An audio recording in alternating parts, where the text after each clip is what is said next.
And in the introduction, you say discipline gives us freedom, which again feels like that's typically not what people think of discipline. We think of discipline as taking our freedom and making our lives, as you say, more rigid. Yeah. As you were saying then, like more rigid and less choices, less optionality. But in the introduction of your book, you say discipline gives us freedom. I think that a lot of the discussions about motivation can cause people to believe that there's some magical state that they need to be in before they do something. Yeah, and as I've said since day one, motivation is a feeling that comes and goes, and it doesn't matter whether it's there or not. Discipline is infinitely more important. So no matter how you feel, get up and do what you're supposed to do. That's it. And that's discipline. It's not motivation. If you only did what you were supposed to do when you were motivated to do it, that's leaving it to chance. But if you're disciplined, you go do what you're supposed to do. That's the way it works. You know, you want to be a little bit better in some way tomorrow than you are today, but it's not going to be in a linear path. You have to really do the work. Like, you have to back it with hard work. I don't care how you perceive David Goggins. I walk in a room now and I know the hours and years and decades I put into David Goggins. It's not on the wall. It's not a trophy on the wall. It's not a medal on your neck. It is actually a feeling in your heart. Through my journey, I figured out the one piece I was missing. The one piece I was missing was me having the courage to face myself. Wake up every single day thinking about how can I change my life? Because what you want, it hunts you every single night. See, the big dogs, they won't give you the opportunity. You're gonna have to take it. I need you to tell yourself right now, there is no other way. There is no other way. There is no other way. Future belongs to the discipline. You know what I'm saying? And you're very undisciplined and you're emotionally undisciplined. And if you could develop this discipline now, you will get much further ahead at a much faster rate.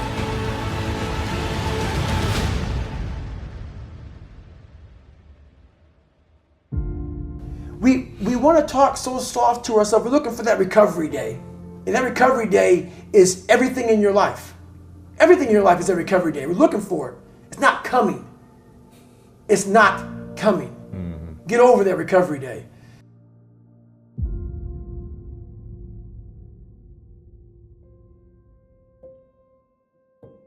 Well, I think it's important to note that the Stoics are talking about self-discipline, right? So discipline is not, the Marine sergeant telling everyone else what to do, how to be, right? The Stoics are talking about the virtue of self-discipline, which is you have your standards that you selected for yourself, that you are living up to. It's not a weapon that you wield against other people, right? And I think so often when we hear discipline, we think disciplinarian, right? Someone who's really strict. One of the beautiful lines in Meditations, Marcus Aurelius says, remember, tolerant with others, strict with yourself. And actually that itself demands so much more discipline, right? To be like, I never accept being late for me or for other people, right? I work hard, I judge people that are not in shape, right? I expect long hours from everyone that works for me. There's that sort of rigid, strict form of discipline. I have found in my own journey, my own life, that it actually requires more discipline to go, this is what I expect of myself, and this is how I'm wired. This is how I operate best. And then I understand that other people, not only do I not control them, but they have different proclivities, different ways of living, different ways of being. And that my job is to figure out how to adapt myself to them instead of forcing them to be like me. Exactly. That's kind of how I look at it. It's just the numbers. Like nobody's perfect all the time. Nobody's great all the time. But people will remember you for your greatness when they get to witness it. Absolutely. And I think that's something that, people have to understand. Like no matter how good you get, you're still going to have days that are bad. Yeah. And I think that's the advice that I would have focused on there, because I didn't really figure that out until I was about 36 years old. I would have sat myself down and had to talk about my own discipline and what it meant to be disciplined in all areas. Because you weren't as disciplined? No, I was, at that time at 33, I was 330 pounds. I I was drinking all the time, partying all the time. I thought it was cool to be the wild guy, you know, and you know what I'm saying? Wild man. Yeah. And that's how I was always that way growing up. And, you know, I wish I would have had someone that sat me down and said, hey, bro, you know, that's not as cool as you think it is. You know what I'm saying? And you're very undisciplined and you're emotionally undisciplined. And if you could develop this discipline now, you will get much further ahead at a much faster rate. Discipline, once you learn it, can be applied to all areas. And so that's the thing that I wish I would have understood at a younger age, that had I had the skills to not only be disciplined in a physical, now, you know, I struggle with my physique. Like, it wasn't like I had never been in shape before. I had just become undisciplined. Right. And, you know, I think if I had understood at 33 what that could actually do for me, I would have bought it hook, line, and sinker and dedicated my entire life to it. And gone all in on it. Yeah, for sure. The amount of progress that has happened in my life in all areas from the time I started figuring that out to now, I got 20 years worth of results in like 4.5 years. Amazing. You know what I'm saying? And so that's the impact of taking true control over your existence, is that it greatly accelerates everything else. I could have saved myself probably 2/3 of the success journey that I was on, just from the shit that I know now that I didn't know then. But more importantly, I could have saved myself tons of mental agony because I could have reassured that, hey, look, this is just the way it goes. And this is just part of the deal. And you signed up for this. And nobody ever tells you those things. You know what I'm saying? Like, Okay, so how does my day look like? So I wake up early in the morning. I wake up at 4 o'clock in the morning. The reason why 4 o'clock in the morning, man, it's a struggle waking up at 4 o'clock in the morning. It's not, you know, it's not easy. And I still want to be challenged. So, you know, now it's going to happen. So the monster, the laziness in me, it's not there anymore. You know, when I say that, the laziness, we all have it. The procrastinator, right? The guy who doesn't want to do shit. The alarm goes off at 4 o'clock in the morning. You're like, oh, my leg's kind of hurting this morning. Maybe I shouldn't run. That guy. See, that guy in me, he's gone because he knows that it doesn't work. The thing is, it's going to happen. So when you say, what is my discipline? I've done it for so long. I've been doing it since I was 9. Discipline is your lifestyle. What is your lifestyle, man? Like, okay, so I could teach you to go to the gym, and you and I, we can get totally jacked in the gym, right? And you and I, we have a good 2-hour sessions in the gym. We burned it down. And you go home and you drink a milkshake and eat like crap. Well, that is the thing that separates the achievements on the other side of it, right? If it was easy, everyone would do it. If it was easy, everyone would achieve it. So this is one of the things that I try and rely on. So I ruptured my Achilles a couple of years ago. That sucked. I wouldn't advise it as an injury. The discomfort that you feel and the pain, the fear of it re-rupturing, which is the number one thing you don't want it to have happen. The thing that I went back to in my mind was, this is why I'm here.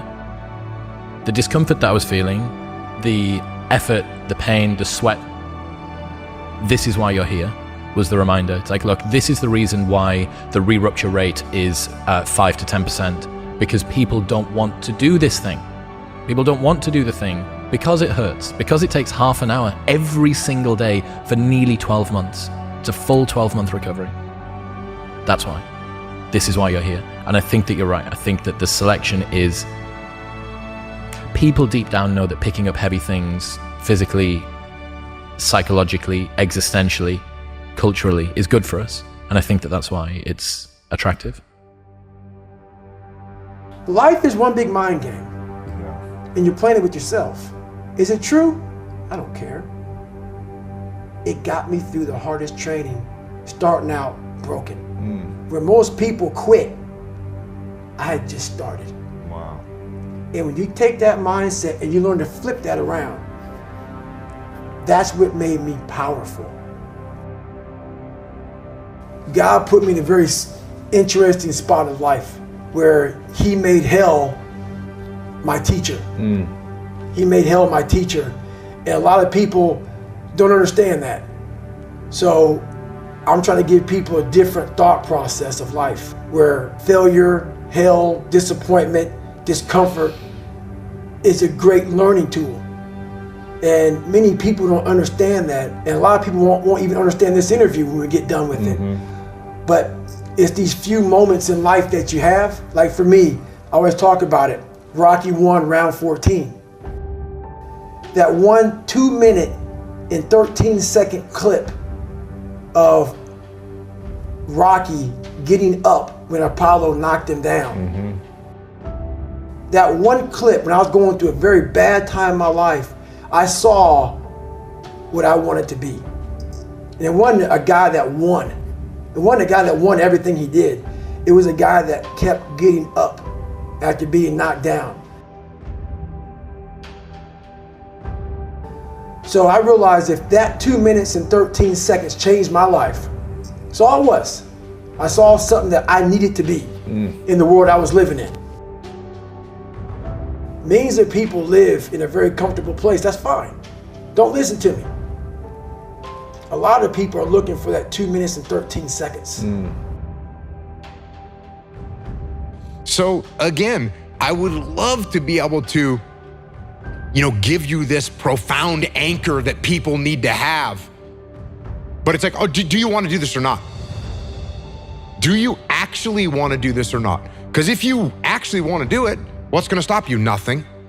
And if you don't really want to do it, what's going to stop you? Just about anything that comes up. Just about any obstacle that gets in your way becomes an excuse. It becomes a reason. It becomes a rationale for not proceeding down that path. And this is interesting too. When you talk to people that went to SEAL training that didn't make it, most of the time it's some reason. There's a medical reason. There's a family problem. There's very few people that look at you and say, oh, I quit because it sucked. Which is what, by the way, happens to the vast majority of people. They don't usually say that. And even in their mind, they probably don't believe it. They probably believe, well, it was my leg, and once my leg was hurting, I knew I was gonna have a hard time on the runs, and since I wasn't gonna be able to make the runs, that's why I quit. But it wasn't really quitting, it was because of my leg. So it's like I said, it's a very strange and really kind of a mystical thing. Excuses. You're talking there about people making excuses. What have you come to learn about the nature of excuses and if they are our friends, our enemies, if they're ever useful? Your excuses will destroy you and take everything that you ever wanted from you if you let them. Doesn't sound like a friend. No, it's definitely not a friend. So when your excuses make you feel a little bit better about the fact that you didn't execute on what you needed to execute on, then they can make you feel better, but they're not helping you. They're not helping you at all. Is that what when you think about extreme ownership? Are excuses the opposite? Excuses and blame, is that the opposite of extreme ownership? That is the opposite of extreme ownership. Extreme ownership is, this went wrong, this failed, didn't accomplish this, and it's not the fault of my boss, it's not the fault of my girlfriend, it's not the fault of my parents, it's not the fault of the weather, it's my fault. And I'm gonna take ownership of it, and I'm gonna fix it. That's what extreme ownership is. And this is a very difficult thing to do because it hurts. Because when you look around at your life and you look around at your job and your financial situation and your relationship and your physical health, and when you look at all those things and all the problems that you may have with those things, and you say, the reason I have all those problems is because of me, that can hurt. That can sting. And a lot of times our ego rejects that and makes excuses and lies. And then we don't have to change anything. And then nothing changes.